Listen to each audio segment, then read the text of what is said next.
सारी दुनिया उल्टी होकर टंग जाए तो भी यदि आप सत्य के रास्ते पे चल रहे हैं तो आपकी ही विजय होगी।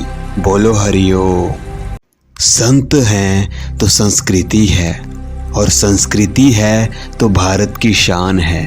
बोलो हरिओम। जो समझ सत्य को जीवन में उतारे वही समझ सच्ची समझ है। बोलो हरिओम।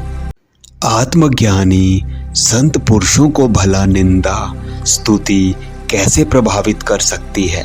वो तो सदैव ही उस अनंत परमात्मा के अनंत आनंद में निमग्न रहते हैं। बोलो हरिओम। कर्म का बदला जन्म जन्मांतर लेकर भी चुकाना पड़ता है, अतः कर्म करने में सावधान और कर्म फल भोगने में प्रसन्न रही। बोलो हरिओम। भारत की भूमि का निर्माण देवताओं द्वारा और भारतीय राष्ट्र का निर्माण ऋषियों द्वारा किया गया है। बोलो हरिओम। ब्रह्म ज्ञानी महापुरुष अपार कष्ट निंदा अपमान सहते हुए भी लोक कल्याण के कार्य में लगे ही रहते हैं। वह तो उनका स्वभाव ही होता है। बोलो हरिओम।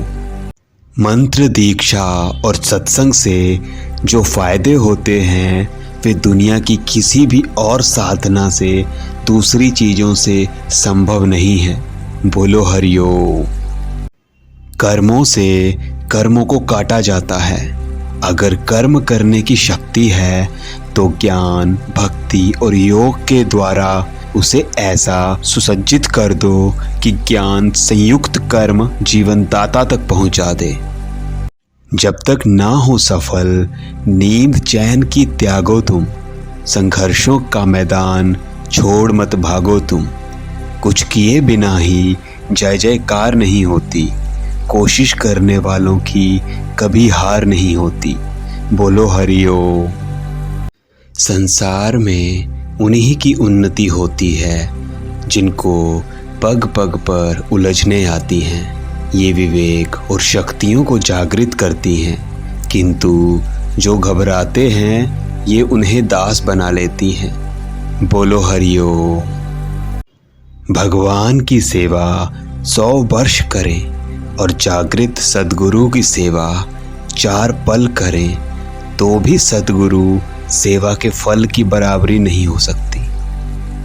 कभी किसी के दोष या अपराध पर दृष्टि ना डालें, क्योंकि वास्तव में सब रूपों में हमारा इष्ट देव ही क्रीड़ा कर रहा है।